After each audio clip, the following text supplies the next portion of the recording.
अभी हम फिर राजभवन के समक्ष आ चुके हैं, जहां आप देख रहे हैं एक और धरना आज बढ़ा हुआ है। पहले से तो धरना यहां लोग दे ही रहे हैं, एक धरना आज और बढ़ गया है। धरना देख रहे हैं आप, झारखंड प्रदेश संयुक्त शिक्षक मोर्चा शिक्षा एवं शिक्षा बचाओ आंदोलन जो आंदोलन है उसको लेकर के एक दिवसीय धरना दिया जा रहा है। यहाँ पे और शिक्षक लोग हैं, उनसे बात करेंगे किस बात को लेकर ये धरना दिया जा रहा है, किस बात को लेकर के आज ये धरना है आप लोग का। आज हम लोगों का 5 निबंधित संगठन के द्वारा धरना दिया गया, जिसमें शिक्षक की विभिन्न तरह की समस्या जो वर्षों से लंबित है उस पर विचार विमर्श के लिए और एक दिवसीय सांकेतिक धरना था, इस पर कि सरकार अभी तक सुन नहीं रही है। जैसे धरना में प्रमुख मांग में थी कि पिछले 30 वर्षों से शिक्षकों को प्रमोशन नहीं मिला, सबसे प्रथम। दूसरा, उत्क्रमित वेतनमान। तीसरा, MSCP का लाभ सभी डिपार्टमेंट में शिक्षक। कितना सूत्री मांगों को लेकर के आप धरना दे रहे हैं? 7 सूत्री मांग थी, जिसमें नए बहाल जो टीचर अब करेंगे, राज्य सरकार जो करेगी नए बहाल शिक्षकों का, उनका वेतनमान कलर की रानी के बराबर कर दिया गया। तो वो भी हमारे मांग में शामिल है कि ग्रेड पे कम से कम 4200 या 4600। ग्रेड 1 में बहाली करते हैं तो 4200, ग्रेड 4 में बहाली करते हैं तो 4600 का वेतनमान जो वर्तमान में है उसी में लिया जाए। जैसे कि अभी आप लोग आज धरना दे रहे हैं, उसको लेकर के क्या लगता है कि सरकार आगे आप लोग के लिए कुछ करेगी? आशा तो यही करते हैं कि ज़रूर करेगी, आशा पर ही दुनिया टिकी हुई है, तो हम लोग भी यही आशा कर रहे हैं। और परिचय दीजिएगा। मैं सुमेश कुमार मिश्रा, अभी मैं झारखंड प्रदेश संयुक्त शिक्षक मोर्चा की ओर से, इसमें एक निबंधित संस्था है राष्ट्रीय शैक्षिक महासंघ, जिसका मैं जिला अध्यक्ष सुमेश कुमार मिश्रा। तो आप देख सकते हैं शिक्षक लोग बैनर लिए हुए हैं, हम शिक्षकों की यही पुकार, गृह जिला स्थानांतरण करो हेमंत सरकार। तो इसका मतलब क्या मतलब है, अब ये तो शिक्षक ही बताएंगे, इसको लेकर के हम शिक्षक से बात करेंगे। क्या है बताइएगा? ये जो है अंतर जिला स्थानांतरण हम लोगों की नियुक्ति जो है 15, 16, 19 में जो हुआ, वो क्या हुआ कि काउंसिलिंग एक साथ नहीं होने की वजह से लोग दूसरे ज़िले में उनका जो है चयन हो गया। जैसे रांची के शिक्षक हैं वो पाकुड़ चले गए, पाकुड़ के शिक्षक साहिबगंज चले गए, अन्य शिक्षक जो अपना जिला छोड़ के दूसरे जिले में ट्रांसफर में उनका योगदान हो गया।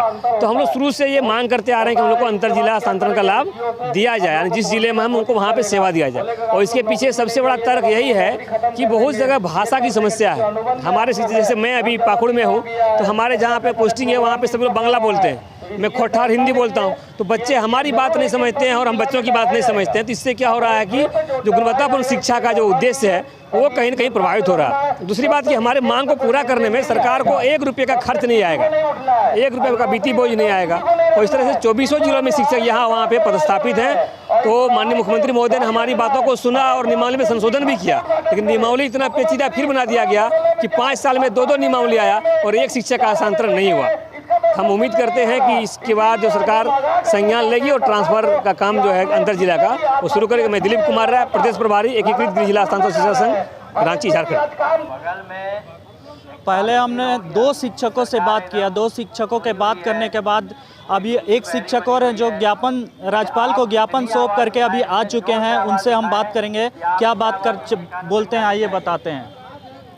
हाँ, तो शिक्षक से बात करते हैं, क्या मतलब जाने के बाद राज्यपाल भवन में क्या हुआ, आइए बात करते हैं। तो ज्ञापन सौंपने गए थे आप, तो उसके बाद क्या हुआ? जैसे ही हम लोग यहाँ से प्रस्थान किए सब लगभग 3:30 बजे, चूँकि हमारा आज का धरना कार्यक्रम 11 बजे से 4 बजे तक आहूत था।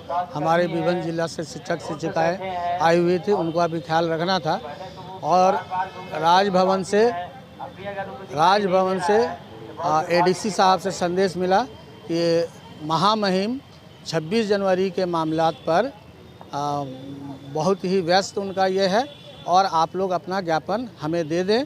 वो प्रति वो राज्यपाल महोदय महामहिम के समक्ष रखेंगे और उनको हमारे झारखंड प्रदेश संयुक्त शिक्षक मोर्चा के प्रतिनिधि मंडल को जल्द ही समय दिया जाएगा वार्ता के लिए। इसके पश्चात हम लोग माननीय मुख्यमंत्री जी के आवास पर कांके रोड गए। वहाँ भी पता चला कि जोहार कार्यक्रम में मुख्यमंत्री जी व्यस्त हैं और आवास में वो अनुपलब्ध हैं। इसके पश्चात उनके द्वारा भेजे गए प्रतिनिधि के द्वारा हम लोगों को सचिवालय ले जाया गया, जहां पर हम अपने 13 सूत्री मांग पत्र को माननीय मुख्यमंत्री जी के संज्ञान में प्रति सौंप कर लौटे। और इसी की विधिवत जानकारी हम लोग आज झारखंड प्रदेश संयुक्त शिक्षक मोर्चा के तहत दिया जा रहा है। और कुछ इससे क्या लगता है, आप लोग संतुष्ट हैं वहाँ जा करके, वहाँ ज्ञापन सौंप करके? क्या लग रहा है कि आपकी मांगे होगी पूरी? बिल्कुल, मैं स्पष्ट रूप से कहना चाहता हूं कि ज्ञापन सौंपना बहुत बड़ी उपलब्धि नहीं होती है, और इसी के तहत हम लोग आज राज्यव्यापी 1 दिवसीय सांकेतिक धरना का आयोजन किए। और इसमें हमने लिखा है ये धरना सांकेतिक है। अगर सरकार हमसे वार्ता नहीं करती है और हमारे 13 सूत्री मांगों को संज्ञान में लेकर जल्द निराकरण नहीं करती है तो हम आगे आंदोलन की नई नीति अपनाएंगे। मैं अमीन अहमद, संयोजक झारखंड प्रदेश संयुक्त शिक्षक मोर्चा।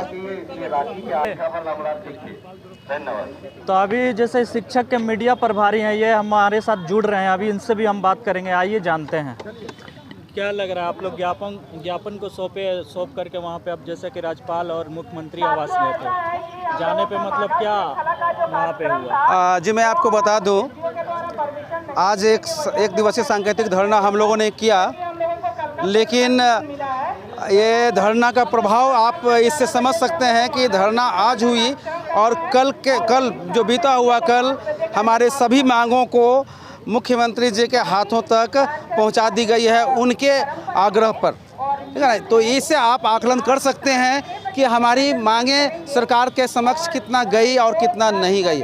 अब रही ये मांगे पहुंचाने की बात रही, अब रही उन मांगों को मानने की बात।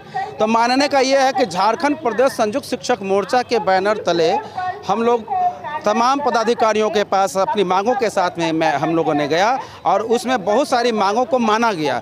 उसमें से एक मांग का रिजल्ट आज अखबार के माध्यम से, ऐसे कार्यालय के माध्यम से हम लोगों को पहले जानकारी हो चुकी थी, लेकिन आज अखबार के माध्यम से सभी लोगों के समक्ष आ गया कि उर्दू शिक्षक की नियुक्ति आज से 8 साल पहले गैर योजना मद में किया गया था। योजना मद में करने से उनकी वेतन भुगतान संबंधी में बहुत समय होती है, बहुत डिले लगती है, और जिसका फलाफल मोर्चा को मिला कि आज उन्हें गैर योजना मद में सामंजन कर लिया गया।